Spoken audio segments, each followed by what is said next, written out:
On the early morning of July 13, 2014, Jersey City police officer Melvin Santiago was fatally wounded in the line of duty. According to various reports based on a press release from the Jersey City mayor's office, Santiago, 23, responded to the Walgreens on Communipaw Avenue and Kennedy Boulevard for an armed robbery call. The shooter, identified as Lawrence Campbell, 27, of Grand Avenue, initiated the violence by assaulting an armed security officer with a knife, taking his firearm in the process. Santiago, responding to the call, was shot at close range, arriving to the scene. Campbell fired at other responding officers but was killed as police returned fire.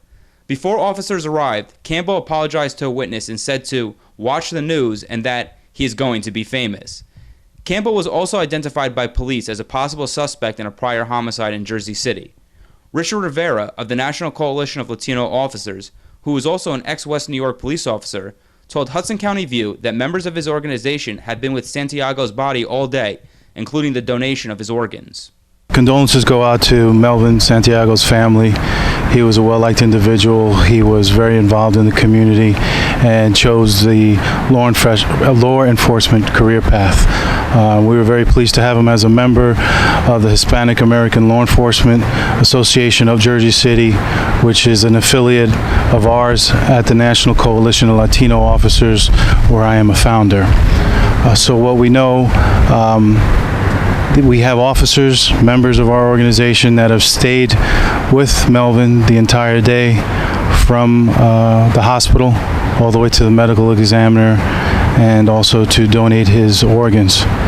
And we will maintain that presence with him as well as with his family. Rivera also added that there was certainly potential for suicide by cop in the death of Santiago. Certainly there appears to be the possibility of a potential suicide by a cop here. There are a lot of elements leading law enforcement as one of those of a logical path, and I know that we'll learn more and more as days go by. But this is an absolute tragedy for the law enforcement community, in particular us here in Hudson County. Given the circumstances known, and according to an FBI document from the National Center for the Analysis of Violent Crime, Campbell could fit the profile of a suicide by cop. The document lays out 16 indicators of a potential suicide by cop and says a combination of any of those factors should be considered evidence of this possible form of death, especially if the individual confronts the authorities in a way that could bring about his own death. One indicator, in addition to confronting authorities in a way that could bring about his own death, includes expressing he wanted to go out in a big way. Other indicators could include feelings of hopelessness and helplessness, or killing a significant other in his life related to a prior homicide case in which he was a suspect, as well as his socioeconomic background. Esther Winter, a public safety advocate and former Ward B City Council candidate who lives nearby, expressed the feelings of many in the Jersey City community. My name is Esther Winter.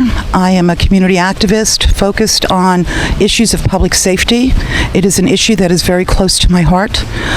Today is a very sad day for the Jersey City community. I hold my heart, my prayers, and my thoughts with the family of Officer Santiago and the entire Jersey City Police Department. This has been a loss for all of us.